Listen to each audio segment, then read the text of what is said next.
Hello and welcome to Dialogue. At this year's Munich Security Conference, the United States put forward a controversial proposal aimed at ending the war in Ukraine. The conference's annual report also underscores the rising trend of multipolarity shaping today's global landscape. Earlier, I had the privilege of speaking with Singapore's Defense Minister, Dr. Ng Eng Hen, on the sidelines of the event.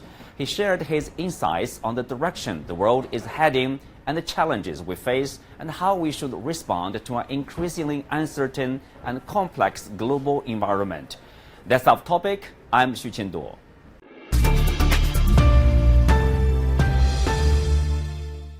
Thank you, Minister, for accepting our interview, speaking to Dialogue. Let's start with, what's the headline stories at this year's MSC.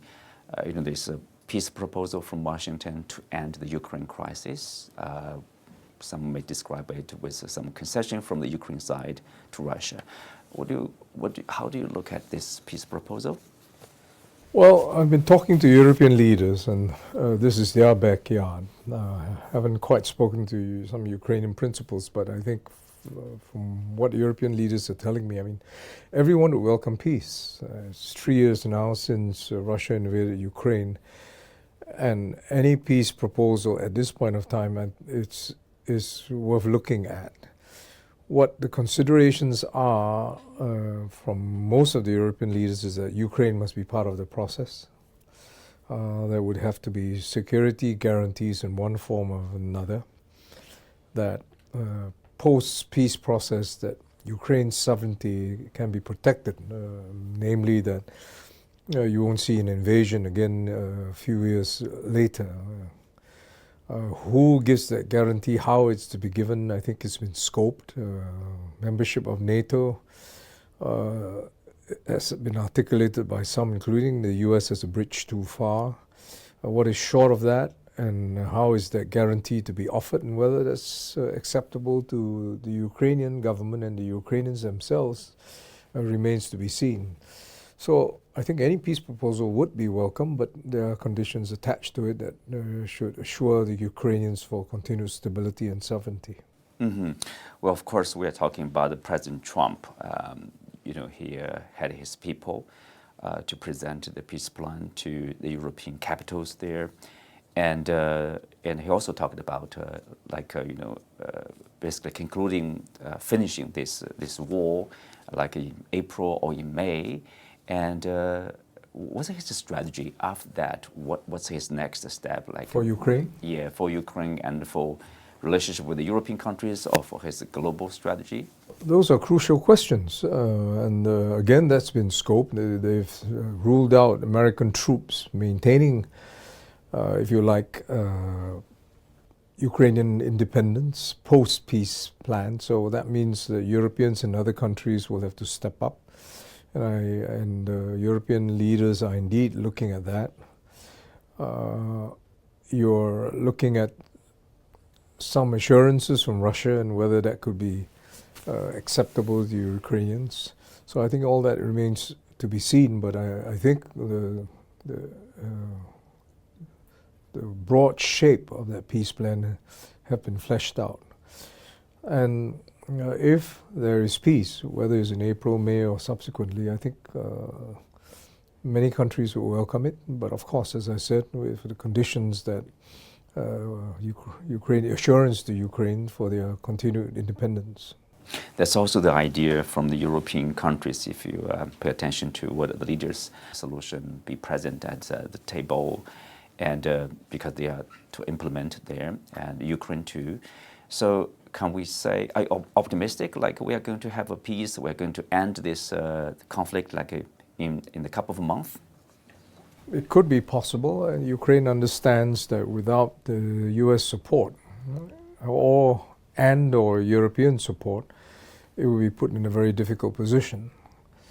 European nations also know that without the assurance to Ukraine, they would have sent a wrong signal of rewarding aggression to Russia. So I think those are the limits in which are spelt out, and let's hope for progress in this area. Mm-hmm. Well, this year's theme of Munich Security Report, the report talking about multipolarity, multipolarism. How do you look at that? They say it's a fact, probably it's also a process here? Well, it is indeed a fact. I mean, if you look at the trade figures, for example, I mean, compared to 20 years ago when China ascended into WTO, now in terms of the size of global economies, you have US about 30 trillion, China about 2/3 of that, 20 trillion, and EU about 30 trillion. If you look at the share of trading, I mean, China's share of global trade has gone up significantly. So from a trade perspective, it's certainly a fact. Military capacity and capability, again, the PLA has made great strides. The Russian military, because its economy is on a war footing, is able to support its needs. So I think there is truth in that. This is a fact, and you have to live with this is a situation now. Can the three countries, the large countries, come to an accommodation? I think the rest of the world would want some assurance about what are the rules that apply. That applies not only to the three countries, but assurance to all. I think it's along the same lines that Ukraine needs assurance. Other countries would like an international system where might is not right, and that there are rules in which all countries must comply with. And that's quite consistent with what President Xi has said in terms of his global vision. So I think if that's the basis, I think many countries would accept that. With the new U.S. administration, when President Trump talked about Greenland, talking about making Canada the 51st state of the United States, or Panama Canal, things like that, people are wondering, do international law still matters? I think the U.S. is well capable of defending its own statement. So, no one needs to second guess what they're saying and whether this is tactical or what they believe in. But I think even for all countries, they would recognize that there are certain basic principles. So I suppose the lesson to be derived from the new administration is watch what we do rather than what we say. I don't think that we can operate foreign policy based on new headlines and articulations. I think all countries will have to gauge their own sovereign interests and deal with that on a basis. So for Singapore-US relations, they're very good. We buy more from the US than we sell. There's a surplus. We have a surplus. And I've just spoken to Secretary Hegseth, and we're on the same page in terms of continuing what his predecessors have done. So I hope that vis-a-vis Singapore and US, we can continue those good relations. I don't see any reason not to. Let's take a look at the China-US relationship. Of course, there's a second term of President Trump, and the Chinese side, already has some experience probably dealing with the tariffs from the U.S. From his first term, and now 10%. So far, we are not seeing more tariffs. How do you look at this, the dynamics between the two countries? I think it's interesting that Secretary Hegseth, vis-a-vis the U.S. position in Europe, used as a reason that the U.S. wanted to focus on China and Asia. But I thought the other interesting aspect was that it's his goal, and he's Secretary of Defense, is to avoid war with China. I thought that was quite positive. And that you want to focus on Asia, and previously President Biden said China is a pacing threat. I don't think that has changed even in the new administration. But the fact that your starting base is to avoid war with China, I thought I welcomed it. Then the question is, how do you avoid war with China? And that's very good questions that should be put to the U.S. I would presume that increasing military presence in Asia will be part of the calculation. I presume they're trying to get a understanding about hot button issues such as cross straits with Taiwan, North Korea, South China Sea, could be also important issues. And if that means, and I'm guessing because all the details will have to be filled in by the U.S. Secretary of Defense, but if that means increased military presence and a desire to talk about hot button issues, I think those are positive moves. Yes, one of the hot button issues is, as you said, the Taiwan question. During the Biden administration, they talked about previously strategic vague policy, and then some people argued like we need a strategic clarity over Taiwan. Are we clear, or are we, have any idea like what kind of a policy they are going to have on Taiwan? I think Foreign Minister Wang Yi answered it very well last year when he was asked the question at this Munich Security Conference last year. Will China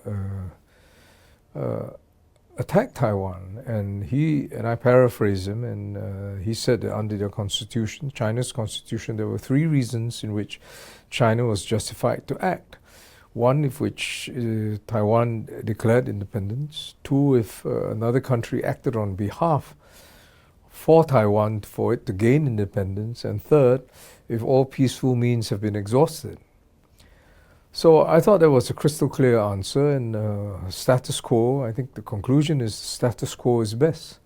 Under the status quo conditions, none of the 3 reasons which he cited as casus belli would exist, and I think conflict and war would be averted, which must be good for Asia. I think it would be catastrophic.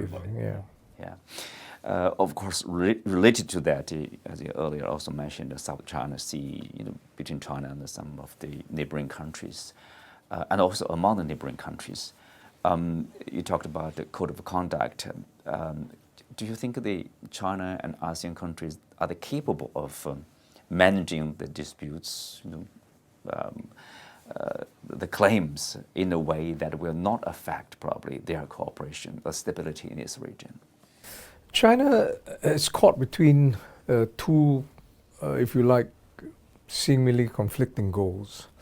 One is in response, as we talked about, to its perception of containment by US and other countries to establish a forward presence on the features or the islands in the South China Sea. And that it wants to do it for its own legitimate security reasons. I think one can understand, even if you disagree with the principles. But where it's conflicting is where its presence goes against, for example, UNCLOS, where there are disputed areas in which the 4 countries within ASEAN claim as their EEZ or territorial waters, and there are disputes. So I think China has to resolve that. Can it, for example, I think the foreign policy challenge and security challenge of China, can it resolve its need to establish a forward defense line and yet reduce the tensions with its neighbors? I think it could be done, but that's something up to China and the ASEAN members to work out. I think there has been some downsides to China trying to meet its first goal of a forward defense line. And you see it whether it's in Philippines or Vietnam, and as well as the global perception of China. But that's something for China to sort out. Thank you, Minister.